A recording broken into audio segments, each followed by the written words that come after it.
You know, I heard about this. This was showcased on Lackluster. He did 2 parts on that with a video. Let me tell you something about that. I think if I remember top of my head, okay. And I think there's a description as well.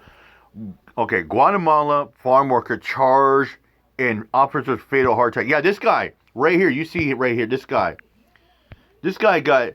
This guy is facing a murder charge for an officer that was. This guy did nothing wrong. Absolutely nothing. And the cop was trying to manhandle like that, trying to throw it down. And the cop heart was like that. And you know what it was from? It was from bad diet, cheeseburgers, pizza, fast food like that. The officer had a heart attack, and the police department are charging that guy with murder when he didn't do nothing. He didn't pull a gun. He didn't stab the officer. He didn't run him over. All he did was fighting for his freedom and his life, trying to get away with like that. Yeah, crazy, crazy, crazy shit. A farm worker from Guatemala has been charged in the death of an officer after he suffered from a heart attack. The farmer was stopped by an officer for suspicious behavior. Yeah, that's all it was. Suspicious behavior. Didn't do a beanie. Didn't illegal jaywalk or crosswalk or steal, smoking dope or drinking booze or drinking alcohol. Video. Wasn't selling drugs or doing like that. Suspicious behavior. Nothing more than that. And is being charged with aggravated manslaughter of an officer and faces 30 years in prison when he didn't even hold a weapon, didn't do nothing. All he did was struggle and try to get away from the officer. Crazy, crazy shit.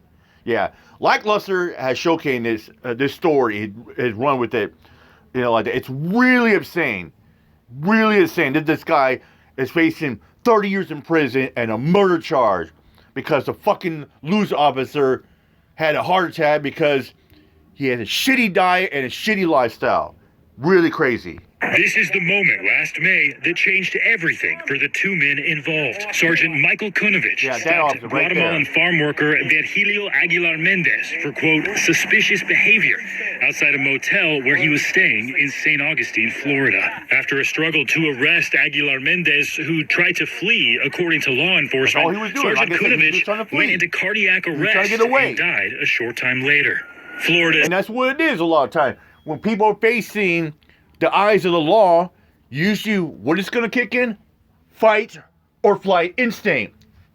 And 99% of the time when people are facing the eyes of the law that want to just like bend out of hell with full of rage and throw them on the ground, tase them or shoot like that, what kicks in? Flight instinct. I would say go ask people what did Tyree Nichols happen? Flight instinct. What happened to him? He ultimately died. The state attorney's office is now charging Aguilar Mendez with aggravated manslaughter of an officer, and he's facing 30 years in prison. Our client's constitutional rights were violated. He was a victim of police brutality, a victim of racial profiling. Yep. Now his attorney is demanding all charges be dropped, or he says they'll sue in federal court. He was eating outside. He had also been planning on going towards the gas station to get a bottle of soda.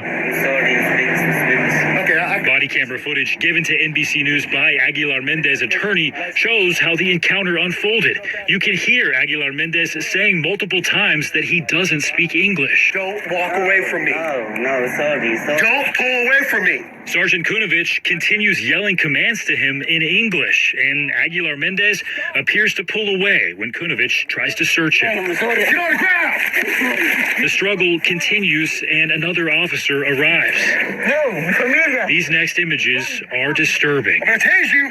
Another officer putting his hand on Aguilar Mendez's throat, throwing him to the ground. Put your hands behind your back. Kunovich tasing him while he's down, with Aguilar Mendez repeating that he doesn't Lay on your understand. stomach. Sorry, no speak English. He ends up tased multiple times, with officers tackling him and twisting his arms back. One officer also appears to place his knee on Aguilar Mendez's torso. After Aguilar Mendez was in handcuffs, officers found what appeared to be a small pocket knife, which his attorney says he uses for cutting melons.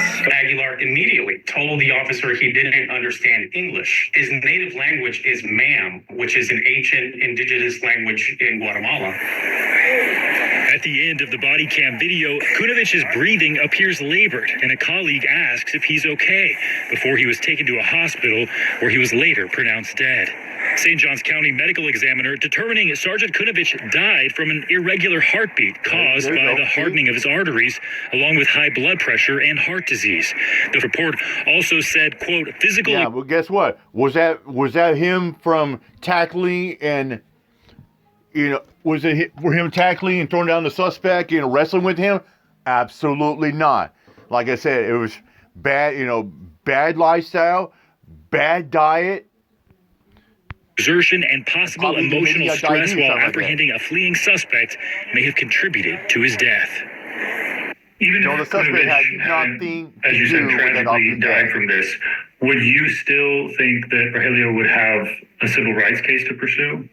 I do, because his constitutional rights to be free from unreasonable search and seizures, which apply not only to citizens but persons. The Constitution is very clear. It says persons, not citizens. Aguilar Mendez is currently waiting for his asylum hearing in immigration court.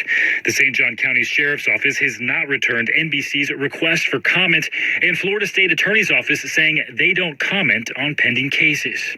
Ultimately, they're just trying to cover Sergeant Michael Kunovich succumbed basically to some medical issues that actually were induced by the struggle with our subject. After 7 months in custody, a judge last month ruled Aguilar Mendez to be incompetent, something that typically happens due to mental health. But his attorney says it's so he can have time to understand the charges and the U.S. legal system, adding he only has a 6th grade education in Spanish, which is his second language. To charge our client with his death is outrageous, and it's just not supported by the law. Stephen Romo joins us now in studio. So, Stephen, what happens next here? How likely is it that these manslaughter charges will be dropped? And what are experts telling you about the strength of this case?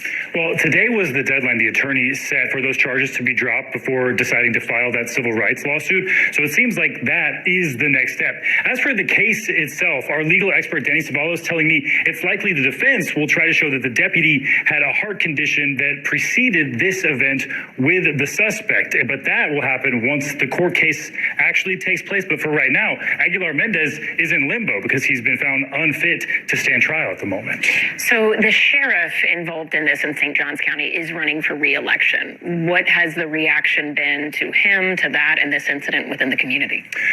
We have here at NBC tried to reach out to the sheriff's office and get comment, as have other outlets, and they've not really spoken much at all since right after this incident occurred way back in May. So we would like more information about that. He is running for re-election, and many of the people in the community are supporting the deputy's family, holding fundraisers for them. So there is a lot of support. But since the video, the body cam video has been released, there's a lot of attention on this from immigrant rights groups saying that there was not decided suspicious behavior for the stop to begin with, something many people are asking the sheriff and the sheriff's office to answer for. Stephen Romo, thank you. Thanks for watching. Stay updated. This is not the first case. I've seen a few other cases as well over the past couple of years where sometimes if an officer dies or gets injured like that, it's like a lot of time, what do police officers do? They make the person that did it or they're trying to pin on somebody and make him the scapegoat. You want what I'm saying? It's kind of like what the puppy mill does to innocent people, trying to make other people scapegoats. Yeah, we're definitely going to keep on top of this. This, like I said, Lackluster has been following the story very closely, and methodically. And I'm glad I found this update. So, yeah. But for now, I'm out of here. My job. Peace out.